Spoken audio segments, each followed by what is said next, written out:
Hello friends, welcome back to my channel MEO Exam. So today I will start a series on dry dock. In this series I'll try to cover all the important topics related to dry dock, like why the dry dock is carried out or the major jobs that are done during dry dock. Then we will see what are the preparations done before dry dock and how ship enters dry dock. That is what all precautions we take before just entry. Then what are the major jobs that are carried out that we will do in detail in upcoming videos. We'll also see how we take out ship out of dry dock and what all checks are carried out just before flooding and after it is out of dry dock. So now let's begin with this video. This will basically covers the overview of the jobs that are done during dry dock and details of these jobs we will carry out in upcoming videos. So the major jobs that we do in dry dock are those that we cannot carry out when the ship is in sea or in water. So that includes maintenance on the hull, rudder, propeller, tail shaft or the stern tube or stern tube bearing, then anchor and anchor chain, and etc. So let's see the overview of the jobs that we do during dry dock. So the hull is basically inspected for indentation, buckling, corrosion, cracks, and paints, and the damages are repaired. And we will also see the marine growth, and we'll clean the marine growth. Then hull is painted with anti-corrosive and anti-fouling paints. Then all the sacrificial anode around the hull are renewed. Then grating on the side of the ships are cleaned and repaired. All the overboard walls are overhauled. Then a portion of the steel hull which is damaged, that also is renewed, and hull plate thickness gauging is carried out. So these are the things which we do on the ship's hull. Then the second important major work which we carry out is on the rudder. So rudder is basically we take the clearance of the rudder for the rudder drop readings. Like we take clearance for the pintle bush clearance, which is carried out over here. Then we take jumping clearance, which is taken over here. Then we do rudder stock, palm base, and rudder securing fasteners. We check over here. Then the location bearing clearance of the rudder, like for this uh, rudder carrier bearing and this study bearing. Then the other checks which we do on the rudder, we is the is that we check if it is not breached, that is some kind of hole is has not taken place in the rudder. That is, it is extra for first it is cleaned, then it is examined for the corrosion and the condition of the welds. It is also hydro tested, and after testing is done, then it is internally coated. Major repairs which are done on the rudder are the bent and twisted rudder stock, then the uh, fractured rudder horizontal coupling plates, rudder stock and the pintle repair because of the wear down by welding.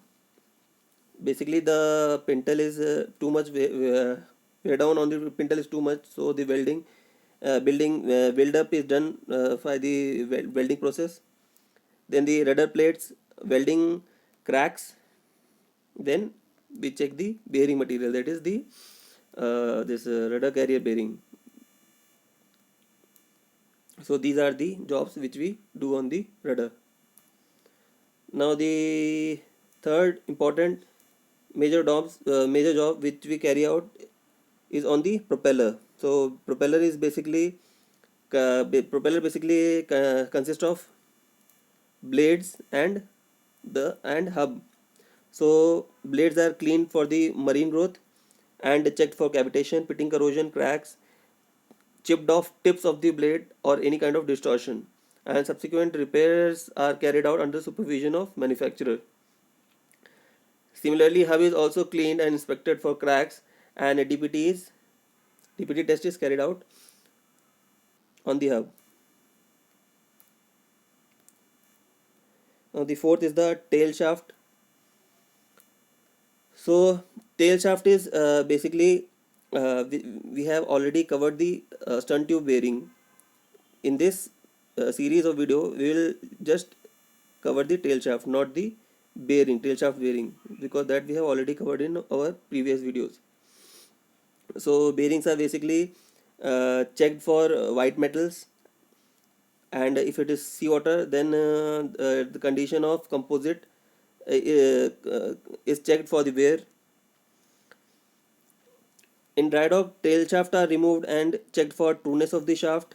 Then we check the pitting corrosion on the surface. Then we also see we check the tapered portion of the shaft for the cracks, fritting and fritting corrosions. Then we check the coupling flange. We also check the area where change of cross section takes place between the flange and the shank of the shaft for the cracks. We do all these crack checks by DPT or MPI, that is magnetic particle, and this is dye penetrant test.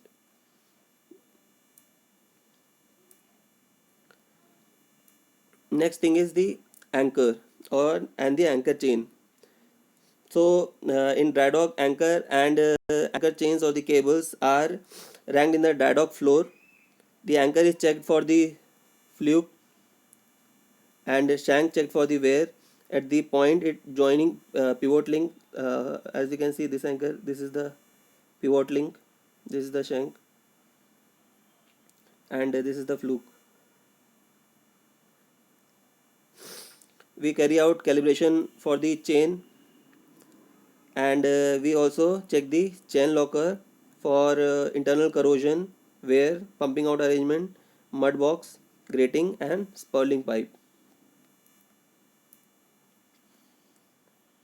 Next part we check next part on which the maintenance is done is the are the tanks which are below water level, majorly consisting of ballast water, fuel oil, fresh water, etc. They are inspected, cleaned, and painted.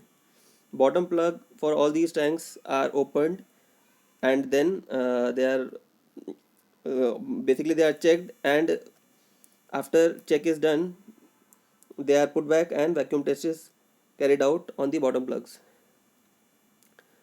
Then the other reason why dry dock is carried out is for the statutory requirements, like the modifications which are required by the class and flags as per periodic publications. Then the repairs which are necessary for the condition of class, like the class can give condition during survey, so this has to be repaired accordingly, and all the deck and engine room maintenance as per company policies. So friends, these are the major jobs that are to be carried out during dry docks. All other things we can do, all other maintenance we can do in ship, but in the sea, but these are the major jobs that we have to do in dry dock, and that we cannot carry out in sea. So thank you friends, take care, have fun.